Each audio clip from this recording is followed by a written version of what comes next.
而这个高雄举办11年的大港开唱，去年宣布停办，乐迷拢感觉真可惜。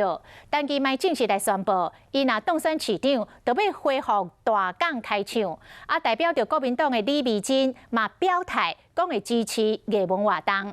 民众党的吴益政是到台北接受广播电台的访问，伊讲只有伊才是对高雄市政上了解的人。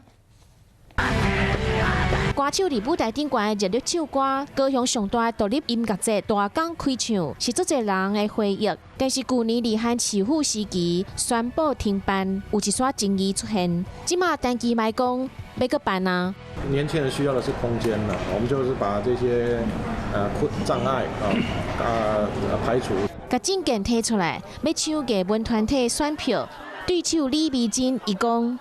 未来我也是会支持大港开唱，然后支持我们所有的艺文活动。国民党和民进党针对校园的议题出招，但基白讲伊当选了后会班班有人气。李美珍讲，陈其迈也是韩国瑜2.0啊，那大家都是韩国瑜2.0。我在2018年市长的政见也列了说，国中小的教室要有冷气。吴益政接受广播访问的时阵，伊嘛讲伊对手的看法。就李美珍可能经验。 较无遐足，这个方面的年纪的关系嘛，年纪的关系、训练的关系，而且每个人个性的哈，他有他的优点。他陈其迈当然经验丰富啊。这议员这18年来，我当到的代志，甲中共关系我无听到伊主张什么会。吴益政强调讲，伊家己才是对高雄市政上了解的人，要互选民看会到。